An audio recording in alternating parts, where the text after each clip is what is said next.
Hello everyone, and because today we had a few technical issues, I thought I'd just do a quick run through, hopefully with a little bit cleaner audio, of the Georgia O'Keeffe introduction. So here we go, here are my slides. I'm just introducing you to this fabulous artist, born in 1887 and lived to the grand old age of 99 and died on the 6th of March, 1986. And here we are on the 8th of March, so maybe that's apt. And also, it's International Women's Day. And Georgia O'Keeffe was the first female modernist painter. She's known as the mother of modernist painting. She was influenced by Rodin, Kandinsky, and Kula, and she had an influence on Judy Chicago, who I'm not that familiar with, and Andy Warhol.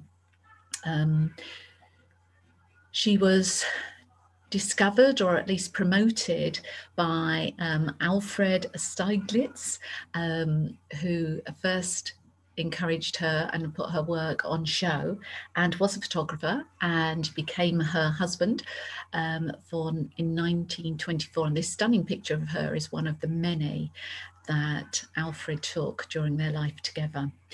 So I suggest this is a good time for you, if you haven't already watched it, to look at the TED video, which introduces, it's just a quick 5-minute video, and the link's down here, and I've shared it already, and it just really summarizes and shows you some of her paintings in a very lovely and unique way. So what my slides here do, they just take you through some examples of paintings that I found particularly interesting, thought worthy of sharing. So she starts off with the abstract and working in charcoal, and these would be some of the works that were probably used in those her early exhibitions, introducing her to the world and the world of the art critiques. You can see the swirling that she becomes very well known for starting to happen already. Then I came across these that weren't some that I knew of, and probably were very simple sketches she did, but what lovely fresh nudes, and the use of colour again is what comes out again and again in Georgina O'Keeffe's work. Here we're getting into some of her more abstract, colourful use of colours, the pinks, the blues, the highlights of the yellows, or the reds, the blues and the yellows, and the swirls and wispy sort of working, and the beautiful blending of colour, whilst using some strong contrasts just in terms of highlight. So your eyes drawn. This absolutely gorgeous one reminds me of some of the outputs of some of our group, and it's got a combination of the straight lines, waves, the subtlety and use of colours, very simple palette. It's blue and green music. And it was inspired, this is something by Kandinsky's writing, where he expressed the fact that visual artists should emulate music in order to achieve pure expression, free of literary references. And this is one of hers. Another stunning colours, the different colourways, the blues, the greys, whether this is rocks and water, you can read into it. She has gone away from the literal interpretation, but seems to have captured probably something different for every viewer who looks into this. The maple, which is another abstract, although you can probably see a tree here in one shape or form. Again, different colourways, subtle palette. Very wonderful use, and the white is very intriguing too. Here, less white in this one, with what seem to be bolder colours, the juxtaposition of what might be a hillside, the stunning flower, maybe a skyscape here too. Again, open to interpretation with less figurative depiction. And here, what is this? A fire of a red canna.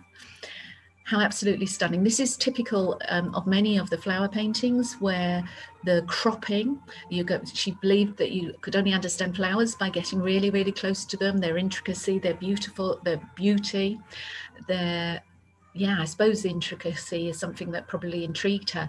And she crops in, so you're not seeing the whole flower. It really takes you into what's going on, what colours, what's overlaying each other, what's the relationship, where's the shadows coming. Absolutely magnificent study of a flower. Another one, total different colorways, and yet still with that richness and depth. Personally, it draws me right in, that dark, whether it's a tunnel or whatever.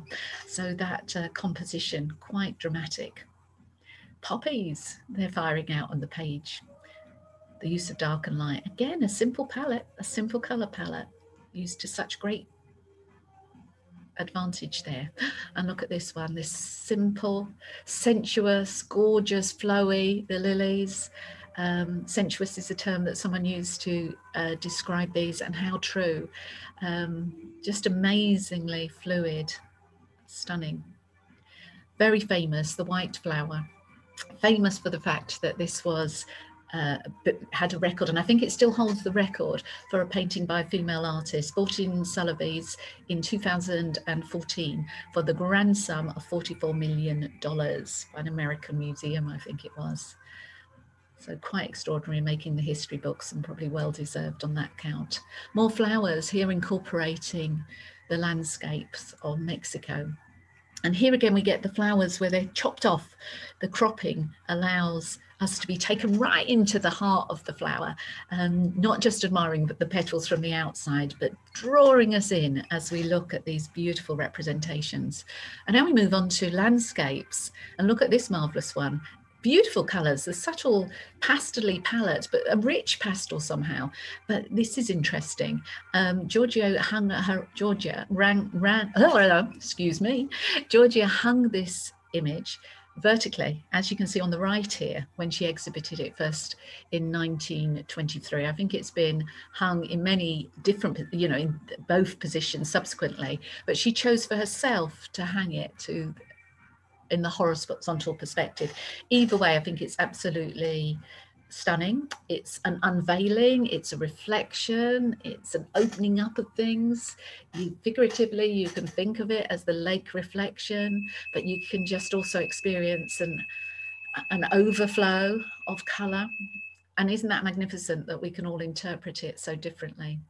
Moving on from, perhaps some people have said, the stigma of being associated solely with flowers, and flowers particularly that people were picking up as an association with female genitalia, that she did move on. She didn't just want to be stereotyped for one form of art. And when she went to New York, she shifted her style for some paintings. I'm sure she carried on both for this period as well. But here's some strikingly different cityscapes of New York. Strong colours, straight lines, wonderful study of shapes and dynamics continues, but very different.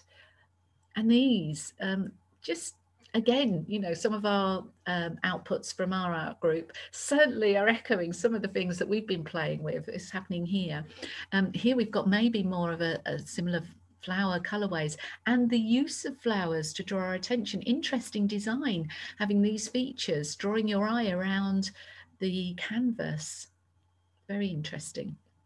Shells, more studies of nature. The intricacy and the delicacy of her paintwork, her brushwork, is absolutely apparent in these images. Another swirly, gorgeous, fluid image. And then the landscapes where we've got the flowing hillside, the wrapping, the layering, almost as if it could be petals on a flower, from my perspective, looking at one layer upon another, and the subtle change of colors and the folds. Again, we've been playing with some of these aspects in our own artworks. The juxtaposition here of softer backgrounds, flowers, and perhaps what we might traditionally consider quite hard, a skeleton, a skull, but magnificently used and contrasting. A lovely, simple landscape here. And a beautiful, again, overlapping colorways, the pinks and blues, a very simple palette, perhaps which is something that's pertinent of much of her work. Whoops. And then if we move on past the cool swirls of the blues and greys, just wanted to point out that along the way, I did discover that she had a sister who is also an accomplished artist. And here's just a few of her images if you want to look her up. And also that I pulled together some suggestions of YouTube references you may want to look at.